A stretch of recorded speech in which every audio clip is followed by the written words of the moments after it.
So, welcome to Sacred Trinity Church for this first of a workshop of this type where we are doing music and liturgy for. We're doing music and liturgy for Lent today. We're really pleased to have some of the HeartEdge Choral Scholars with us who perform for great sacred music on a Saturday afternoon. But today, the idea is that we're going to introduce to you some music that might be familiar, some that might be less familiar, some resources for liturgy as well. So today we're thinking about the season of Lent. Beginning with Ash Wednesday, it's traditionally 40 days of preparation and fasting before the celebration of Easter. In my experience, good liturgy usually includes enough of the familiar for people to feel safe and rooted, whilst adding in some elements that are fresh and stimulating. I find it helpful to have a different order of service for each season, and for Lent that needs to be a little bit more penitential. As we get older, there's always a danger of getting a bit stale and recycling the same old things. So today I'm going to share some resources that I've got, that I've found useful, and I'm reminding myself to be a little bit more creative as well, because like I say, it's easy to just get stuck in your ways. Apologies that I am Anglican if you're not. So I'm going to try not to be too thoroughly Anglican and share some resources that aren't from the Church of England. But I am going to begin with the Church of England, with Anglican sources. And first of all, the obvious place to begin when looking for resources for Lent is Times and Seasons from the Church of England. This is Times and Seasons, available as a lovely chunky book, which costs quite a bit of money, but also available for free on the Church of England website. I can never remember quite where it is, so I just Google Church England Liturgy and I get there. It's the Common Worship Liturgy that you're looking for, and Times and Seasons is there, fairly easy to find, and a good resource for many people to use. You know, there is lots there that you can use even if you're not Anglican. So in Times and Seasons, as well as the whole service for Ash Wednesday and prayers for the Way of the Cross, there are seasonal prayers to insert into the Eucharist. Here's a nice prayer to be said at the preparation of the table, just before the Eucharistic prayer. God of our journey, as we walk with you on your path of obedience, sustain us on our way and lead us to your glory. Through Jesus Christ our Lord. Amen. New Patterns for Worship is another source of good material that is available online for free as well. This is organised into, instead of being themed by season, it's organised into elements of the service, so that things such as prayers or confessions or blessings are gathered together. And some of them are labelled as general, and others have themes such as incarnation, mission or cross. Cross probably being the one that we want for Lent. There are also sample services, which include a service of the Word, a service of the Word for Lent, which begins in this way. The Lord our Redeemer be with you, and also with you. God of our days and years, we set this time apart for you. Form us in the likeness of Christ, so that our lives may glorify you. And on it goes. Oh, I've forgotten to get to bring out my Redemptorist Press thing, but I was going to tell you that Redemptorist Press produced something called Living Word. Some of you may use it. It has a pull-out sheet for each Sunday, which includes a sermon. I've never actually preached one of those sermons, but I sometimes use them as to give me ideas. But it also includes a sentence on each reading, Kyrie confessions, intercessions, a blessing, etc. And sometimes it is excellent. Occasionally it misses the theme that I'm finding in the readings, but I've found it immensely useful over the years and highly recommend it. On the HeartEdge blog, I've put the resources that I'm recommending today, and there's a link there to the Redemptorist Press website. There is a wealth of material that is more Celtic in nature, which tends to mean that it's a little more earthy and evocative in tone. There's plenty that comes from the Iona community, such as The Pattern of Our Days from Kathy Galloway. This is themed, but not by liturgical season, but one example would be a prayer of confession, such as cross-carrying Jesus.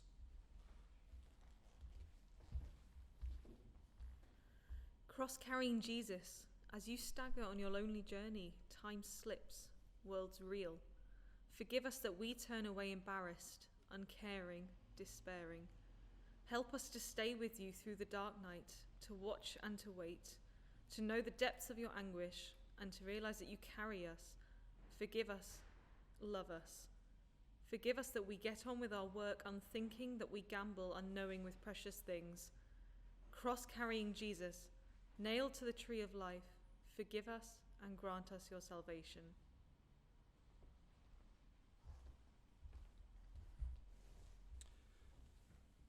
So that's an example from The Pattern of Our Days.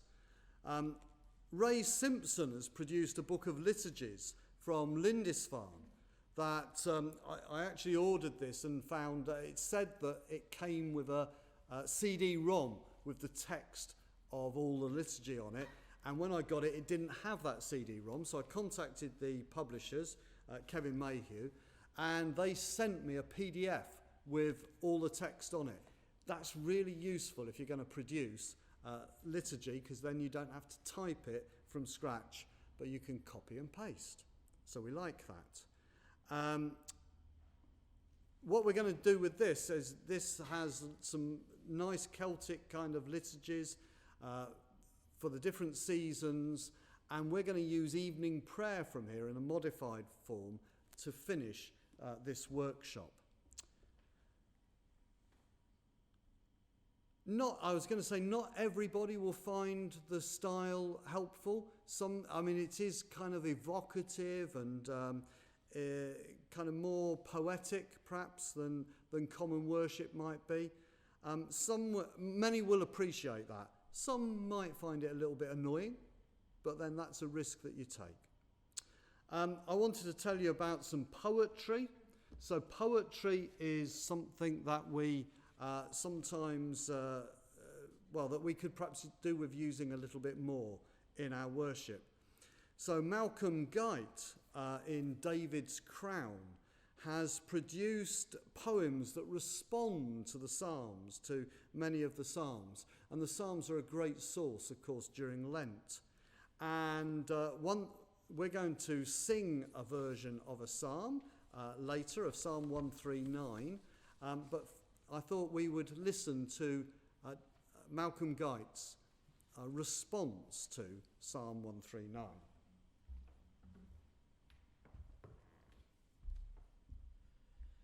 This very night I worship and adore, for I am drawn towards your mystery. I cannot fully know you, but before I was conceived, you knew and summoned me. You called me into being, I was formed, both in my mother's womb and in the sea of your strong love. The blood that warmed my growing body also flowed in you. When you were hid in Mary's womb and formed in our humanity, I turn to you because you know my heart better than I. The darkness there was never dark to you. However low I fall, however high I rise, your loving presence meets me there, and you will still be with me when I die.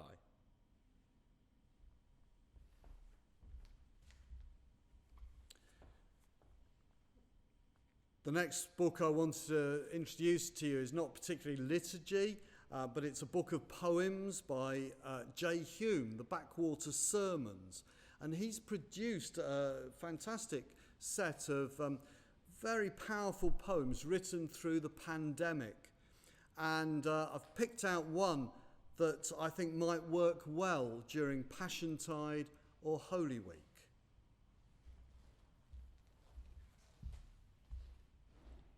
The carpenter, he knew his son would outshine him from the beginning, so taught this child the only thing he could, the skill of taking blades and wood and turning death into something else entirely.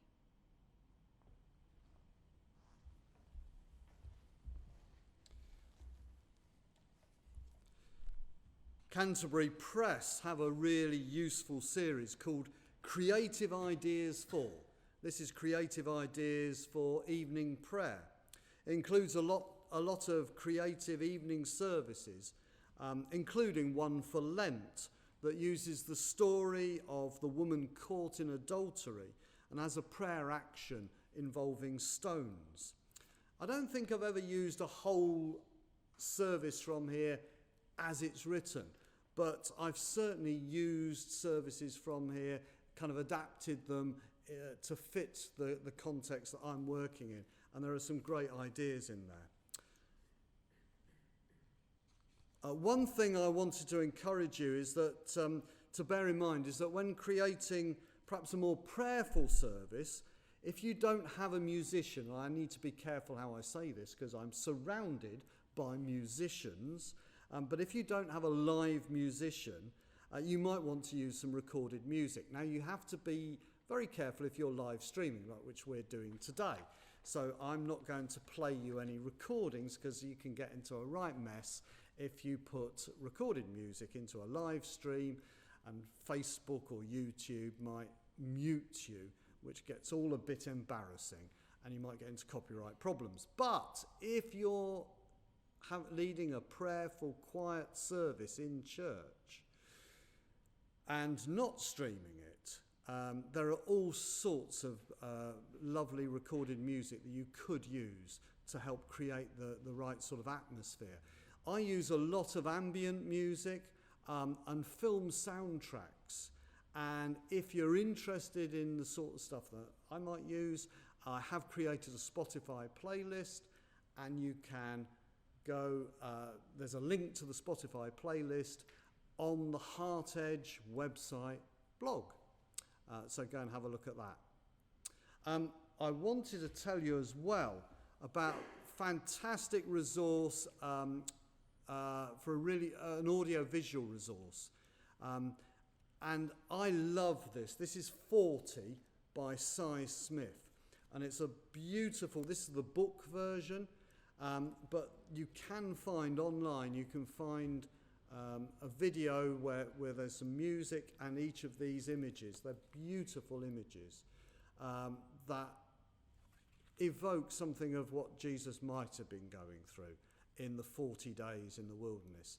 And when I checked Proust, who produced it, they are redoing their website, and so much of their content is not available. But when I looked for this, you could still get it for £2. That would be the best £2 on liturgical resources that you will ever spend, I promise you, because it's marvellous and wonderful. And finally, I've left it over here, but this is the book that we have here at Sacred Trinity. It's called Prayers for an Inclusive Church, and it's a lovely little book with alternative collects for each Sunday, as well as seasonal material for the Eucharist. And we're just going to listen to the collect for this coming Sunday, the first Sunday in Lent, Year C.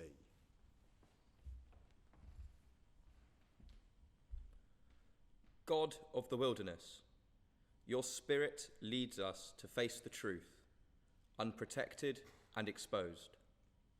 In our times of trial, help us to resist the worship of empty power and the illusion of invulnerability, that we might find our true food in Jesus Christ, the broken bread. Amen.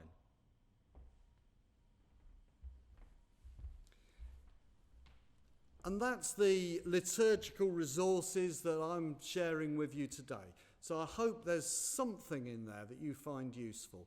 What we'd love to do, we're thinking that we'll do these sorts of workshops again. And we're already planning one for the season of Easter. So we'd love to hear some feedback from you about what you want more of or less of. What we're going to listen to now is some music and introduce you maybe to the odd new piece of music. So I'm going to hand over to Andrew. Good evening, everybody. Over the next 20 minutes or so, we'll be exploring some new hymns and some new chants, which will then all lead into the act of worship that we'll be finishing this workshop with. But let's start with some music, and this is a hymn called From Ashes to the Living Font. Let's do the first, second, and last verse.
That was From Ashes to the Living Font, words by Alan Homerding. He holds degrees in theology, liturgy and music from St Mary's Seminary and University in Baltimore and the University of Notre Dame. And he's written many collections of hymn texts. So where are the best places to draw on some of this new music? There's three resources that I use in particular. That hymn was from a book called Sing Praise, published by Canterbury Press a few years ago. And it very much complements some of the more traditional hymn books like the earlier version of Ancient and Modern or New English Hymnal.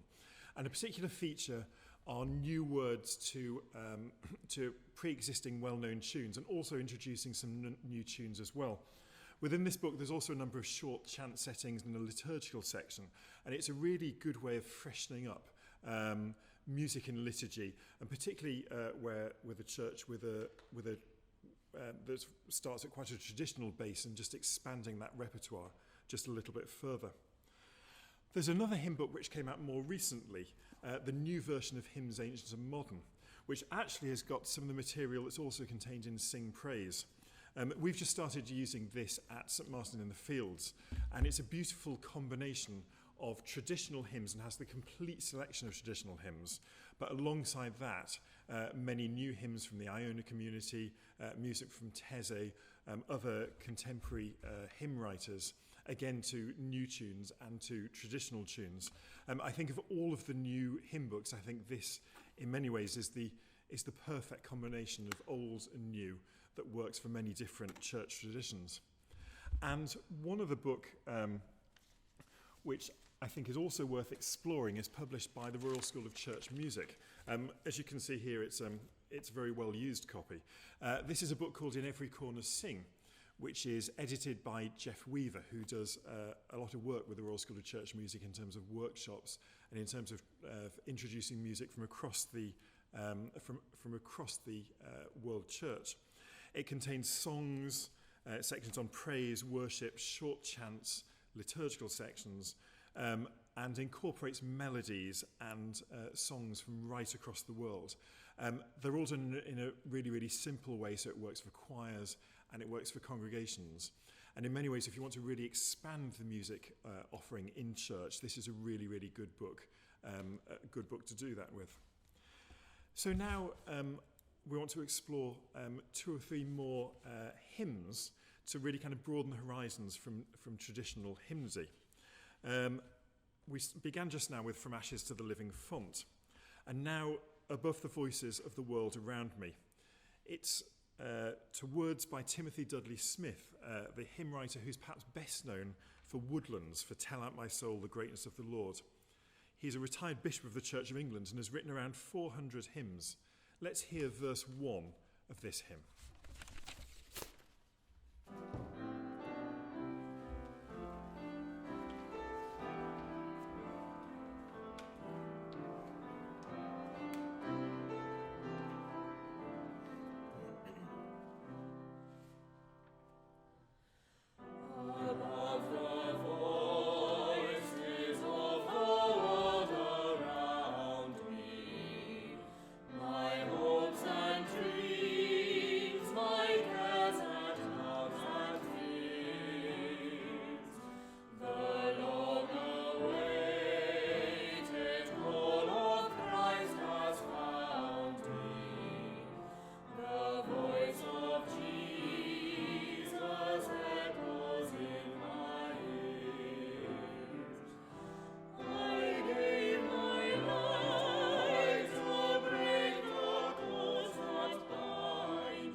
That's a really good example of a hymn for Lent that uses a tune that's universally well known to setting of new words. Perhaps 2 of the best known hymn writers in the United Kingdom currently are Bernadette Farrell and John Bell. Bernadette Farrell is best known for O God, You Search Me and You Know Me, a setting of Psalm 139, which we'll sing a little bit of in a moment. She's always had a passion for social justice, and that comes to the fore in many of her songs. Born in West Yorkshire in the north of England, she's lived in London for many years. Currently, she's a community organiser for UK Citizens, which advocates for fair housing, a living wage, proper community policing, and healthcare access. This setting, O God, You Search Me and You Know Me, paraphrases Psalm 139. What I should have said at the beginning is that for those who are viewing through the St Martin's digital platform, you'll see a link to the order of service for a little bit later on, and you'll be able to download a PDF which has got the words of the first 2 songs that we sang, and also of this song, O God, You Search Me. So let's sing verses 1, 2, and the last verse, verse 5.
That setting is available both as a single melody line, but also with simple choir parts as well. So it's a great piece that you can use for congregation music making, but also as a simple choir anthem. And many of these settings we work with that dual use as well. Looking at contemporary hymn writers, we have to mention John Bell, hymn writer, composer, lecturer and broadcaster, and an ordained minister of the Church of Scotland and member of the Iona community. With his colleagues, he's produced over 15 collections of songs and a wide range of liturgical materials, particularly for use by lay people. One of his main achievements was the production of a substantial hymnal for the Church of Scotland called Hymns of Glory, Songs of Praise. Like Bernadette Farrell, John Bell really reflects on themes of social justice, and many of his hymns tell a story. And we're going to hear one of them now, Travelling the Road to Freedom.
The beauty of many of these new hymn books that I showed you earlier is that as well as hymns, they also contain sections with short chants, often from the Taizé community, but also chants by John Bell and others. And we're going to hear one or two of these now. To start with, we're going to explore two Taizé chants. Obviously, the most famous Taizé chants are things like Ubi Caritas or O Lord, hear my prayer. But two chants that are particularly appropriate for Lent are Jesus Remember Me, which is one of the more well-known Taizé chants, and also God is Forgiveness, which is something I discovered on a visit to Taizé a number of years ago. We'll start by hearing Jesus Remember Me. This is something that, and with Taizé chants we can be really flexible, sometimes sing the words in unison, sometimes if you've got a small choir, being able to sing the parts in harmony, being able to hum the melody. And there's many resources that Taizé community offers in terms of adding different instruments and descant lines to make these chants really, really beautiful and flexible. This chant either works as a standalone, doing it a single time in terms of a prayer response, or can do it multiple times in terms of a meditative or a more meditative service. So this is the chant Jesus Remember Me, and let's sing it 3 times.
And then the other chant we'll be singing now is something that's less familiar. God is forgiveness. This is something that I discovered as I said earlier, when I was over in Thésée, and I think it's one of the most beautiful chants, particularly for the season of Lent.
To finish off this section, before we move into our final act of worship, a setting of the Kyrie.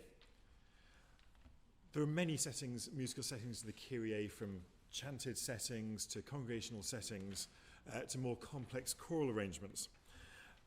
This is a setting that I found in the book In Every Corner Sing, edited by Jeff Weaver, that I talked about a little bit early on. It's from Ghana, and it's a really, really beautiful melody that really does enter the spirit, and I think is a very, very appropriate melody for the season of Lent.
So I hope that's given you a little bit of an introduction to some new music that you might want to explore this Lent. Hymns with new words and new melodies, and some less known chants, but all of which I think are absolutely beautiful. Andrew. Thank you, and we really do hope that some of that is useful, and we're going to finish with an act of worship, and I think you've taken my order of service. Have you got one? Yes. He's stolen my order of service. So those who are in the building, you might like to have one of these handy and join in. So what we're going to do is put some of that together. I'm taking this from this Liturgies from Lindisfarne by Ray Simpson, which is a lovely book with lots of very evocative kind of liturgy in it. And we're going to, let's pause for a moment's quiet as we shift gear before we start this evening prayer.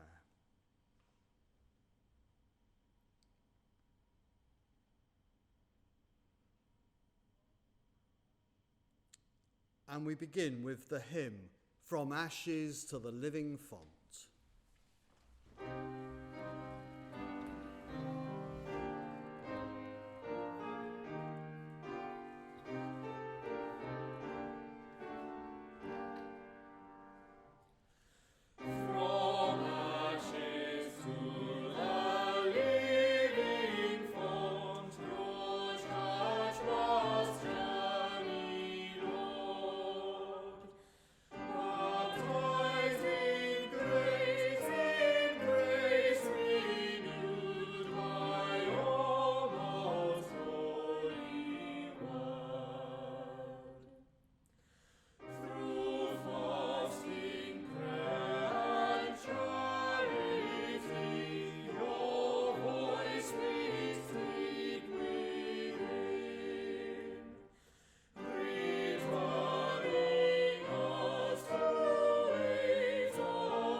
Holy God, you call us to throw off whatever clouds your will.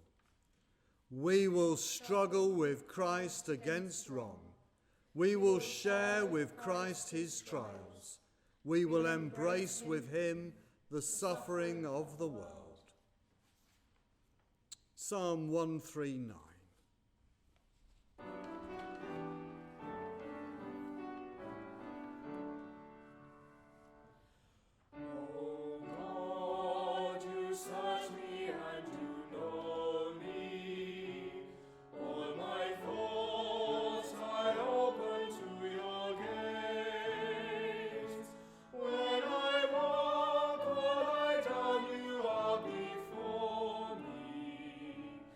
Ever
Prayers of forgiveness. Father Creator, we have raped and spoiled your world. God, forgive us. Jesus, Saviour, we have ignored your teachings and warnings. God, forgive us. Spirit, Sustainer, we have tried to live without you. God, forgive us. For every sin we have ever thought or done, God, forgive us. For everything we have sought outside your love, God, forgive us. For every wasted moment, God, forgive us. For every ill intent towards another, God, forgive us. For every failure of love towards your creation, God, forgive us.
We will leave behind prejudice and meanness of spirit. We will play our part in the kingdom of your love. A reading now.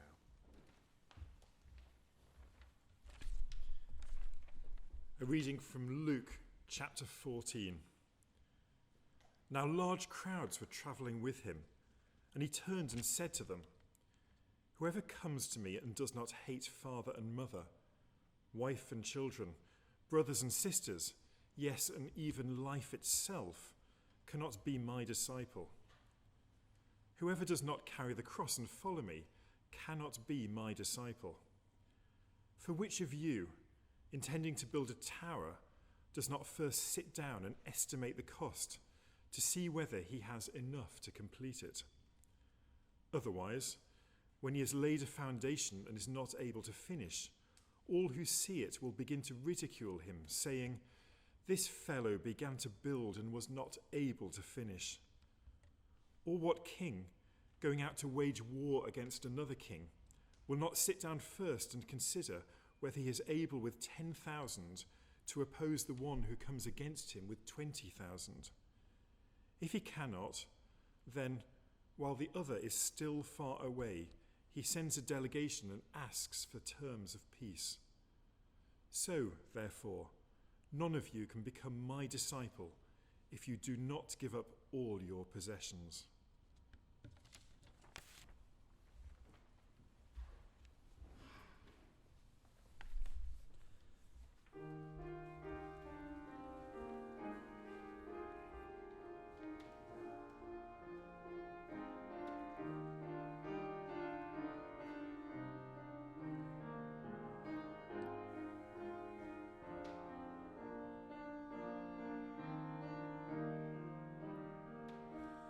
Jesus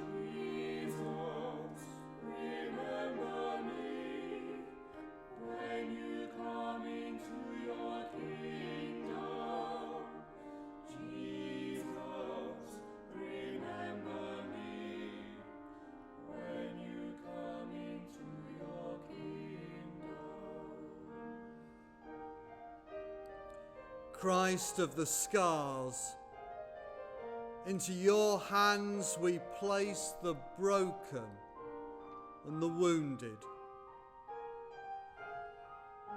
We especially remember the people of Ukraine in their suffering.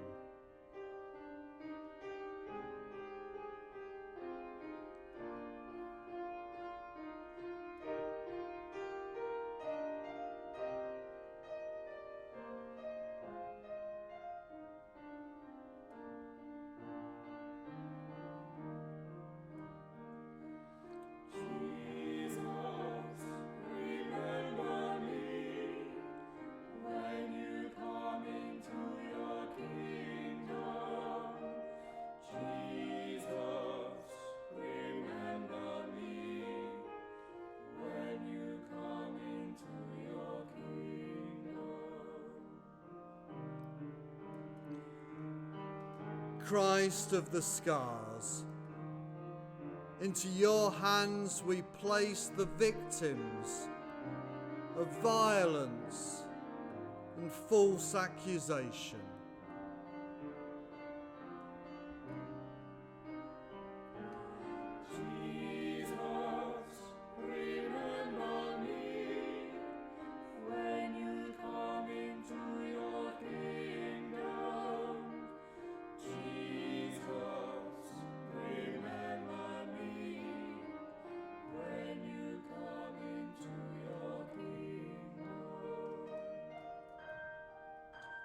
Christ of the scars, into your hands we place the refugees and the hungry.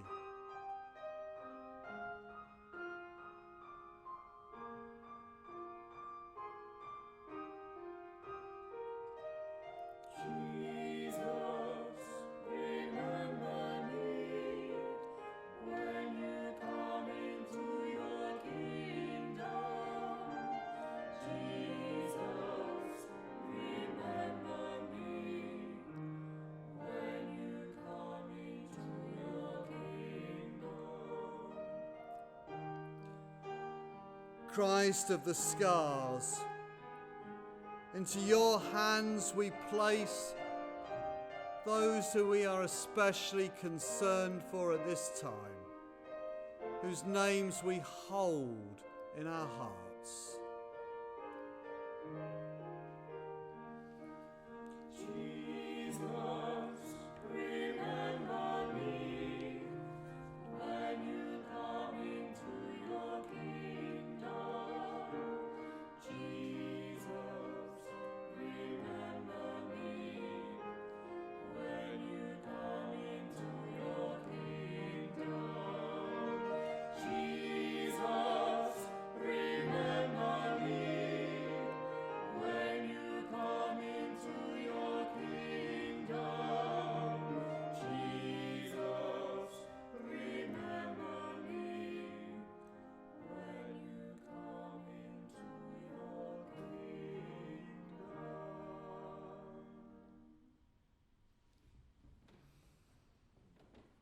The closing prayer.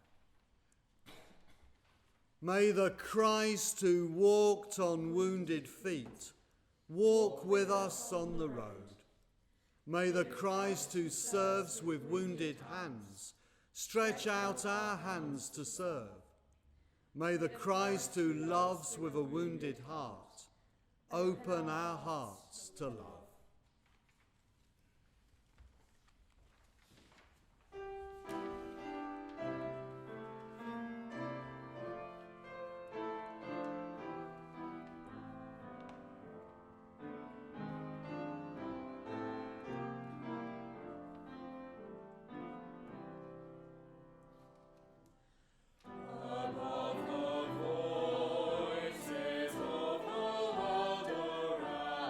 Me.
So thank you so much for joining us today.